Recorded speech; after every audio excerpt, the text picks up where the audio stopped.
You've been taught that being poor is a personal failure. It's not. It's a psychological operation, and the people profiting from it don't want you to figure that out. Rich people don't just have more money. They understand something about human psychology that keeps you exactly where you are. And they've spent decades making sure you never learn it. This isn't conspiracy theory. This is documented economic psychology. Stanford researchers found that financial decisions are made in the same part of your brain that processes physical pain. Your brain can't tell the difference between losing money and getting punched. The wealthy know. You're about to find out how they use it. By the end of this, you'll see every purchase, every fee, every deal differently. You'll recognize the psychological traps designed to keep you spending. And you'll learn the 3 techniques rich people use to protect their wealth, techniques nobody taught you. But first, let me show you how deep this programming goes. Your brain makes financial decisions in 0.3 seconds. Your rational mind catches up about 2 seconds later. In that gap, you've already decided to buy. Marketing departments have spent billions mapping that 0.3 second window. They know exactly which psychological buttons to push. You think you're making rational choices. You're not. You're responding to carefully engineered triggers that bypass your logic entirely. Daniel Kahneman won a Nobel Prize proving this. He called it System 1 thinking fast, emotional, automatic. Your system too slow, logical, deliberate never gets a chance to interfere. Every store layout, every price tag, every limited time offer is designed to keep you in System 1 mode, thinking fast. Buying fast, regretting later. Here's the mechanism they're exploiting: loss aversion.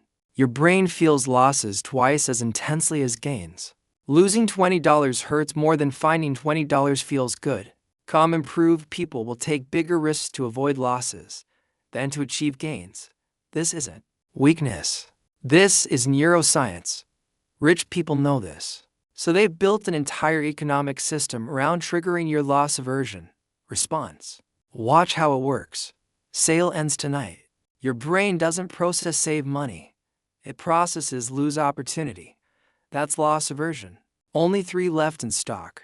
Not get product. It's lose chance. Price going up next week. Not future expense. Current loss. Every single phrase is engineered to make you feel like you're losing something right now. Unless you buy. You're not being offered something. You're being threatened with loss. And here's where it gets disturbing. The same psychology explains why you're not building wealth. Because the system uses your loss aversion against savings too. Think about your last impulse purchase. You saw something. You wanted it. You bought it. Fast? Now think about the last time you tried to save money. You hesitated. You questioned it. You found reasons not to. That's not coincidence.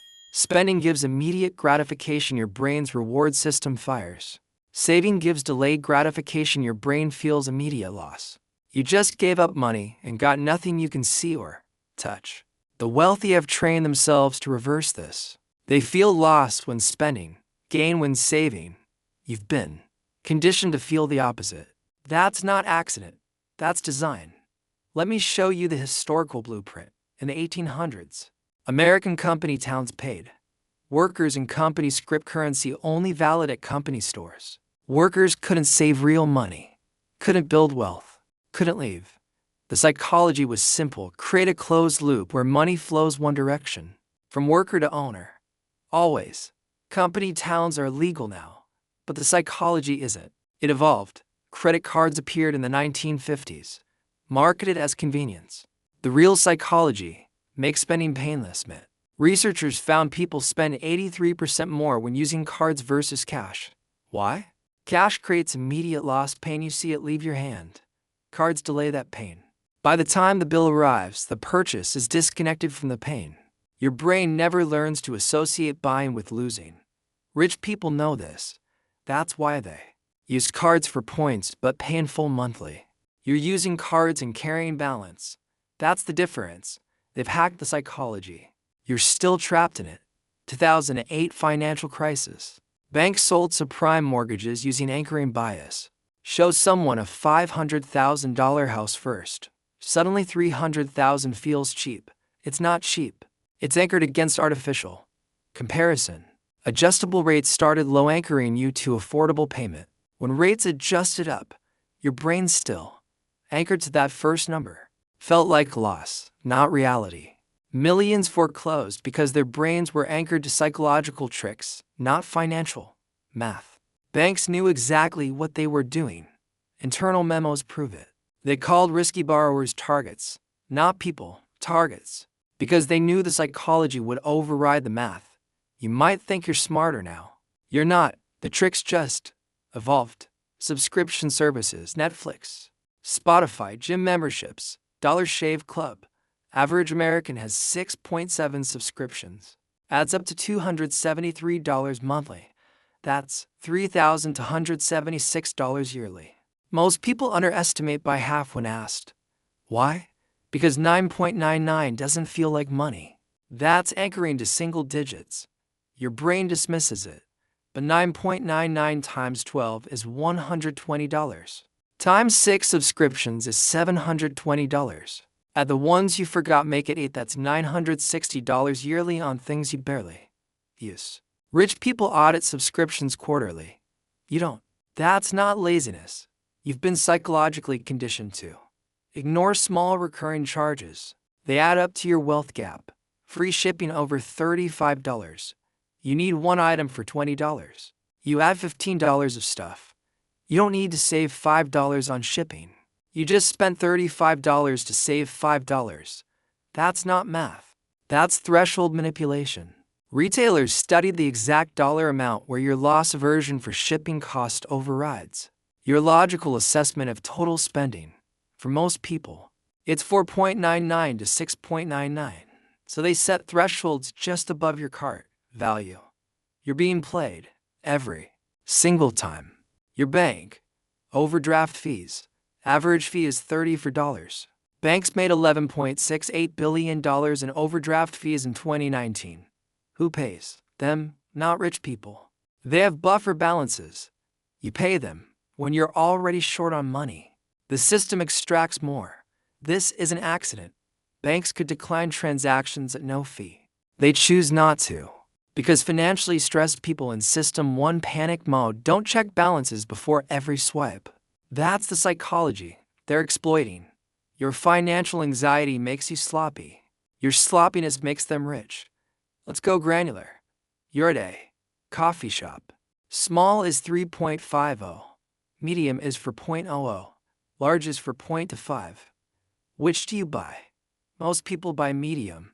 Why? Because large is only 25 cents more, feels like waste not to. That's anchoring. Small is there to make medium look reasonable. Large is there to make medium look smart. You rarely wanted medium. You wanted small. But the pricing psychology moved you up. That's an extra 50 cents. 5 days a week. 50 weeks. That's $125 yearly on coffee size manipulation alone. Rich people order small because they're not making purchasing decisions in System 1 emotional mode. They're in System 2 logical mode. They decided. Coffee budget before entering the store. You're deciding at the register. Under time pressure, with people behind you in System 1 panic mode. Every environmental factor is designed to keep you there. Pause. Think about your last major purchase. Car, laptop, furniture. Did the salesperson show you the most expensive option first? Yes. That's anchoring. Everything after feels reasonable by comparison. Do they add small monthly payments? That's present. Bias your brain weighs immediate small pain less than future large pain. Did they create urgency? This price expires today. Loss aversion. Did they offer financing? Making payment painless so you don't feel the full loss. Every single step is psychological manipulation. You think you're negotiating. You're not. You're being guided through a decision tree designed by behavioral economists who've spent decades mapping how your brain responds to financial stress. Rich people walk in with predetermined limits. They've already made the decision in System 2 mode. Alone, without pressure. You're making it in System 1 mode, surrounded by triggers. That's the wealth gap, not income. Psychology. Here's the meta layer most people miss. You've been taught that financial literacy means understanding compound interest and budgets. It doesn't. Real financial literacy is understanding that you're operating in a system designed to exploit predictable psychological weaknesses. The math is simple, the psychology is weaponized. And here's what they really don't want you to know. Once you see it, you can't unsee it. Once you move financial decisions from System 1 to System 2, the tricks stop working. You become immune. That's why this information isn't taught in schools, because immune people don't spend. They accumulate. They leave the hamster wheel. So how do you protect yourself? Defense 1, the 48-hour rule. Any purchase over $50 requires 48-hour waiting period. No exceptions. Write it down. Walk away. This forces system to engagement. Your emotional trigger fades. Your logical brain evaluates. But study found this reduces impulse purchases by 67%. Rich people do this instinctively. You have to build the habit. Put it in your phone. Wait 48 hours. That's it. This one technique will save you thousands yearly. Defense 2. Automate your savings. If you manually transfer money to savings, you feel lost System 1 pain. If it's automatic before you see the paycheck, there's no lost sensation. You never had it. Behavioral economists call this paying yourself first. Rich people automate 15 to 20% minimum. You're trying to save what's left after spending. There's never anything left. That's not willpower failure. That's psychological design. Reverse the order. Savings first, spending second. Automate it. Start with 5%. Your brain won't notice. Increase 1% quarterly. In 2 years, you're at 13%, and you never felt the loss. Defense 3. Bias audit. Every month, review purchases and identify the psychological trigger. Was it scarcity?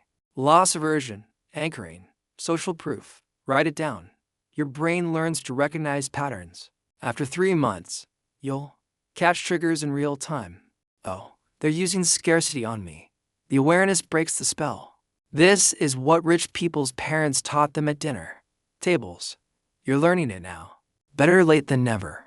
If you're seeing these patterns in every store, every ad, every interaction, now you've leveled up. You are just learning to protect yourself here. Subscribe. Now here's what they really don't want you to know. The system isn't broken. It's working exactly as designed. The psychological mechanisms keeping you poor aren't bugs. They're features. Loss aversion, present bias, anchoring, these are evolutionary adaptations. They kept our ancestors alive. Avoid immediate danger. Secure immediate resources. Don't think long-term when survival is day-to-day. But you're not living in survival mode anymore. The economy is. Capitalism requires constant consumption. If everyone started saving like rich people, the system collapses. So you're kept in artificial survival mode. Paycheck to paycheck. Never enough buffer. Always one emergency from crisis. That keeps you in System 1 thinking. Fast decisions. Emotional decisions. Spending decisions. Rich people have buffer. Buffer creates calm. Calm enables system to thinking. System to thinking builds more buffer. It's a loop. You're in the opposite. Loop. No buffer. Constant stress. System 1 only. Poor decisions. Less buffer. The loops are self-reinforcing. Breaking out requires recognizing. You're in one. The average American encounters 4,000 to 10,000 ads daily. Every single one engineered by psychologists who understand your brain better than you do. You think you're immune because you skip ads and ignore commercials. You're not. The targeting isn't conscious. It's subconscious. That's why it works. You don't remember the ad. You just suddenly want the product. Rich people curate their information environment. They block ads. They limit exposure. They create psychological distance between stimulus and response. You're swimming in manipulation 24/7 and wondering why you can't save money. You're trying to diet while living in a candy store. Financial freedom isn't about making more money. Most lottery winners go broke. Most high income professionals are paycheck to paycheck. Because income doesn't fix psychology, the system scales the traps to your income level. Make $40,000 yearly, they sell you 35,000 cars. Make $100,000 yearly, they sell you 80,000 cars. Same psychology, bigger numbers. Freedom is psychological immunity, seeing the triggers, naming them, refusing to react. That's wealth. Because wealth isn't money. It's time, it's options. It's the ability to say no to System 1 manipulation because you've built System 2 decision making into your life. They want you to stay poor because poor people spend everything. Rich people save everything. The system needs spenders. Savers are threats. That's why financial literacy isn't taught. That's why behavioral psychology is reserved for marketing degrees, not public education. That's why you learn calculus, but never learn loss aversion. You weren't supposed to figure this out, but you just did. And now you have a choice. Keep operating in System 1 mode, responding to triggers you can now see. Or shift to System 2. Slow down. Automate. Audit. Build buffer. Break the loop. The psychology that kept you poor is the same psychology that will make you free. Once you understand it, they want you to stay poor. Now you know why. More importantly, you know how to stop letting them win.